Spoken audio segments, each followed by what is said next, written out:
Hello friends, welcome to খেল দুনিয়া। Durand কাপের গ্রুপ বিন্যাস রিলিজ করে দিল ডুরান্ড কাপ কর্তৃপক্ষ। তো সেখানে মোহনবাগান এবং ইস্ট বেঙ্গল কিন্তু দেখা যাচ্ছে একই গ্রুপে পড়েছে, অর্থাৎ গ্রুপ এতে এই দুটো দলই রয়েছে।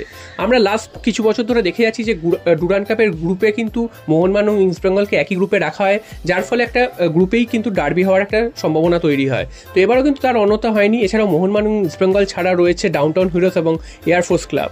তো এখান থেকে কিন্তু 6টা গ্রুপ হবে, 6টা গ্রুপের গ্রুপ চ্যাম্পিয়ন তারা কিন্তু নেক্সট রাউন্ডে যাবে এবং দুজন সেরা রানাররা তারা কিন্তু নেক্সট রাউন্ডে যাবে। তো এই হচ্ছে ডুরান্ড কাপের গ্রুপ বিন্যাস। তো তোমাদের জানিয়ে দিলাম এটা, এবং দেখা যাক শেষ পর্যন্ত ডুরান্ড কাপ কে ঘরে তুলে। এরপর চলে এসে সব থেকে যে বড় খবর এই মুহূর্তে, সেটা হচ্ছে আনোয়ার আলীর খবর। এবং আনোয়ার আলীর খবরটা কিন্তু এই মুহূর্তে হটকে, কারণ আনোয়ার আলী কোন দলে যাবেন, কোন দলে খেলবেন, সেটা নিয়ে কিন্তু এই মুহূর্তে ভারতীয় ফুটবলে একটা জল্পনা সৃষ্টি হয়েছে।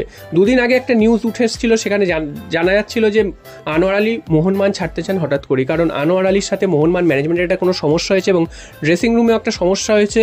আর Anwar Ali proper game time পাচ্ছেন না, সেটারও তো আরেকটা দাবি ছিল, এবং কিছু স্যালারিগত সমস্যাও ছিল। তো সব মিলে কিন্তু মোহনবাগান ছাড়তে চান আনোয়ার আলী, এই নিউজটা উঠে এসেছিল। এবং রাতে কিন্তু রঞ্জিত বাজাজ আরেকটি টুইট করেন, সেই টুইটে কিন্তু আরও সম্ভাবনা কিন্তু জোরালো হয়, মোহনবাগান ছাড়ছেন আনোয়ার আলী।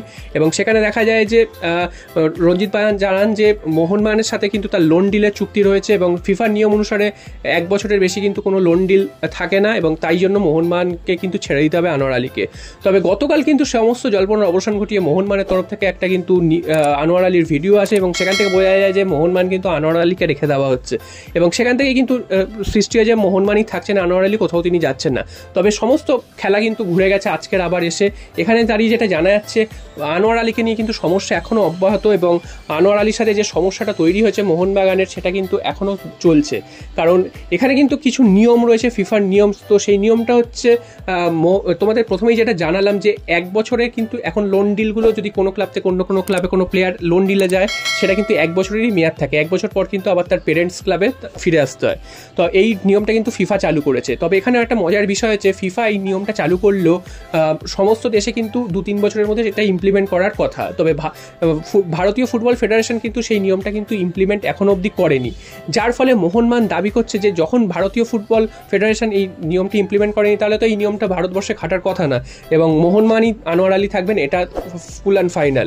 এবং অন্যদিকে কিন্তু রঞ্জিত বাজাজ বা দিল্লি এফসি যেটা দাবি করছে, সেটা হচ্ছে যেহেতু ফিফা রিলিজ করে দিয়েছে একবার, তাই জন্য এই নিয়মটাই মানতে হবে। তো এই ক্ষেত্রে কিন্তু যদি কোর্টে যেতে হয় দুটো ক্লাবকে, সেক্ষেত্রে কিন্তু মোহনবাগানেরও যুক্তি রয়েছে, তেমন কিন্তু দিল্লিরও যুক্তি রয়েছে। তবে এক্ষেত্রে মোহনবাগানের যুক্তিটা বেশি জোরালো, কারণ মোহনবাগান এই যুক্তি দেখাতে পারবে যে এআইএফএফ যে নিয়মটা এখানে চালুই করেনি, তাহলে সেই নিয়মটার অনুসারে কি করে আনোয়ার আলীকে ছেড়ে দেবে মোহনবাগান।